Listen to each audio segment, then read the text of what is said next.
గురువాయుపురాధీశం విష్ణుం నారాయణం హరిం వాసుదేవం జగన్నాథం కృష్ణం వందే జగద్గురుం. నారాయణీయంలోని 10వ దశకంలోకి వచ్చింది. సృష్టి భేద వర్ణనం ఇది. వైకుంఠ వర్ధిత బలోధ భవత్ప్రసాదాత్ అంభోజయో నిరసృజత్ కిల జీవదేహాం స్థాస్నూని భూరుహమయాని తథా తిరశ్చాం జాతిర్మనుష్య నివహానపి దేవభేదాన్. ఓ వైకుంఠనాథ, నీ అనుగ్రహము వలన తపోబలము బుద్ధిబలమును మిక్కుటముగా సంపాదించుకున్న బ్రహ్మదేవుడు సృష్టిని ప్రారంభించాడు. అతడు స్థిరంగా ఉండు వృక్షాదులను, అడ్డముగా ఉండి నడిచే పశువులను, పక్షులను, అట్లే మానవులను, సిద్ధులు, చారణులు మొదలైన దేవతలను సృష్టించాడు. ఈ విధంగా బ్రహ్మదేవుడు అనేక విధములైన జీవులను సృష్టి చేశాడు. మిథ్యాగ్రహాస్మి మతిరాగ వికోపభీతి అజ్ఞానవృత్తిమితి పంచవిధాం సృష్ట్వా ఉద్దామతామస పదార్థ విధానదూనః తేనే త్వదీయ చరణ స్మరణం విశుద్ధ్యై. బ్రహ్మదేవుడు అనేక విధములకు జీవులను సృష్టించిన తరువాత తమోగుణ ప్రధానమైన 5 అజ్ఞాన చిత్తవృత్తులను సృష్టించాడు. అవి మిథ్యాగ్రహము, సత్యమును అసత్యంగా, అసత్యమును సత్యంగా భావించుట, అహంభావము, రాగము, కోపము, భయం అనునవి. ఈ తామస చిత్తవృత్తులను సృష్టి చేసిన తరువాత బ్రహ్మదేవుని మనస్సంతయు బాధతో నిండిపోయింది. ఆ బాధను తొలగించుకొనుటకు తన యొక్క మానస పరిశుద్ధికి అతడు నీ పాదార విందములను భక్తితో స్మరింపసాగాడు. తావత్ ససర్జ మనసా సనకం సనందం తావత్ ససర్జ మనసా సనకం సనందం భూయః సనాతన మునిం చ సనత్కుమారం తే సృష్టికర్మణి తు తేన నియుజ్యమానాః త్వత్పాద భక్తి రసికా జగహుర్నవాణి. ఆ తరువాత బ్రహ్మదేవుడు తన సంకల్ప బలము వలన సనకుడు, సనందుడు, సనాతనుడు, సనత్కుమారుడు అను బ్రహ్మర్షులను సృష్టించాడు. సృష్టి కార్యమునందు పాల్గొనవలసినదిగా బ్రహ్మదేవుడు వారిని ఆదేశించాడు. కాని వారందరూ పరమాత్మకు నీ పాదపద్మములందు అంతులేని భక్తి కలవారు కావున అతని మాటను గౌరవింపలేదు. తావత్ ప్రకోపముదితం ప్రతిరుంధతోశ్చ భ్రూమధ్యతో జనిమృడో భవదేకదేశః నామాని మే కురు పదాని చ విరించేత్యాదౌ రురోద కిల తేన సరుద్రనామా. తన మానసపుత్రుడు తాను చెప్పిన మాటను వినలేదని బ్రహ్మదేవునికి విపరీతమైన కోపం వచ్చింది. అతడు తన కోపమును బయటకు తెలియకుండా బిగబట్టినప్పుడు అతని కనుబొమ్మల మధ్య నుండి నీ అంశస్వరూపుడైన రుద్రుడు కలిగాడు. అతడు పుట్టగానే బ్రహ్మదేవా, నాకు తగిన పేర్లను, నేను ఉండుటకు తగిన స్థానములను కల్పింపమని బిగ్గరగా ఏడ్చినందువలన అతనికి రుద్రుడు అని పేరొచ్చింది. ఏకాదశాహ్వయతయా చ విభిన్న రూపం రుద్రం విధాయ దయితా వనితాశ్చ దత్వా తావంత్యదత్త చ పదాని భవత్ప్రణున్నః ప్రాహ ప్రజా విరచనాయ చ సాదరం తం.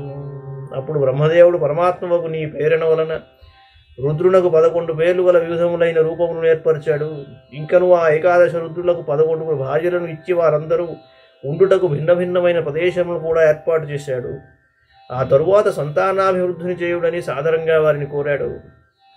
రుద్రాభిసృష్ట భయదా కృతి రుద్ర సంఘ సంపూర్యమాణ భువన త్రయభీత చేతా మామా ప్రజా సృజతపశ్చర మంగళాయేత్యాచష్టతం కమలభూర్భవదీరితాత్మా. బ్రహ్మదేవుని మాటను అనుసరించి ఏకాదశ రుద్రులు సంతానాభివృద్ధి చేయడం మొదలుపెట్టారు. వారి సంతానమంతయు మహాభయంకరంగా ఉండి ముల్లోకములను భయపెట్టసాగెను. అట్టి రుద్ర సంతానము ముల్లోకముల యందు నిండుచుండగా బ్రహ్మదేవులకు కూడా భయం కలిగింది. అందువలన నీ ఆదేశముచే బ్రహ్మదేవుడు ఇక మీరు సంతానమును సృష్టించుట నిలిపివేసి లోకములకు మంగళము కలుగుటకై తపస్సును ఆచరించడని కోరాడు. తస్యాథ సర్గరసికస్య మరీచిరత్రిః తత్రాంకిరాః క్రతుమునిః పులః పులస్త్యః అంగాదజాయత భృగుశ్చ వసిష్ఠదక్షౌ శ్రీనారదశ్చ భగవన్ భవదంఘ్రిదాసః. స్వామి, చక్కగా సృష్టిని చేయుచున్న బ్రహ్మదేవుని యొక్క వివిధములైన అవయవుల నుండి మరీచి, అత్రి, అంగిరసుడు, క్రతువు, పులహుడు, పులశ్చుడు, భృగువు అను మహర్షులు జన్మించారు. అలాగే వశిష్ఠ మహర్షి, దక్ష ప్రజాపతి, నీ పాదభక్తుడైన నారద మహర్షి కూడా పుట్టారు. ధర్మాధికానభిసృజన్నథ కర్దమంచ వాణీం విధాయ విధిరంగజ సంకులోభూత్ త్వద్బోధితైస్తనకదక్షముఖైస్తనూజైః ఉద్బోధితశ్చ విరరామతమో విముంచన్. అత్రి, మరీచి మొదలైన మహర్షులను సృష్టించిన తరువాత బ్రహ్మదేవుడు కర్దమ ప్రజాపతిని, ధర్ముడు మొదలైన వారిని కూడా సృష్టించాడు. పిమ్మడ సరస్వతిని సృజించాడు. అందచందములతో సుందరముగానున్న వాణిని చూచి బ్రహ్మదేవుడు మోహపరవశుడయ్యాడు. అప్పుడు విని ప్రేరణ వల్ల సనకుడు, దక్షుడు మొదలైన బ్రహ్మపుత్రుడు బ్రహ్మదేవుని అడ్డుకుని సమ్యజ్ఞానము కలుగునట్లు చేశారు. ఈ విధంగా తన పుత్రుల బోధన వలన బ్రహ్మదేవుడు తమోగుణమును వదిలి స్వస్థుడయ్యాడు. వేదాన్ పురాణ నివహానపి సర్వ విద్యాః కుర్వన్ నిజానన గణా చతురాననోసౌ పుత్రేషు తేషు వినిధాయ ససర్గ వృద్ధిం అప్రాప్నువంస్తవ పదాంబుజమాశ్రితోభూత్. తరువాత చతుర్ముఖ బ్రహ్మ సమస్త వేదములను, పురాణములను, సకల విద్యలను తన 4 ముఖముల నుండి ఆవిర్భవింపజేశాడు. అలాగే అతడు ఆ వేదాది విద్యలన్నింటినీ తన పుత్రులకు ఉపదేశించాడు. ఈ విధంగా బ్రహ్మదేవుడు చరాచరములను, విద్యలను సృష్టించిన తరువాత తిరిగి సృష్టి చేయజాలక నీ పాదపద్మములని ఆశ్రయించాడు. జానన్నుపాయమథ దేహమజో విభజ్య స్త్రీపుంసభావమభజన్మను తద్వధూభ్యాం తాభ్యాం చ మానుషకులాని వివర్ధయం స్త్వం గోవిందమారుత పురాధిపరుధిరోగాం. అప్పుడు అతనికి సృష్టిని పెంపొందింపజేయ ఉపాయము తట్టింది. అందువలన అతడు తన శరీరమును 2గా విభజించుకున్నాడు. అతని శరీరమందలి ఒక భాగము పురుషుడు కాగా మరి ఒక భాగము స్త్రీ అయ్యింది. వారే మనువు, అతని భార్య అయిన శతరూప. నీవు ఆ జంట వలన ఈ సృష్టి ఇంకనూ వృద్ధి చెందునట్లు చేశావు. ఈ విధంగా సృష్టిని పెంపొందింపజేసిన గురువాయూరప్ప, గోవింద, నీవు నా రోగములన్నిటినీ దయతో తొలగింపుము.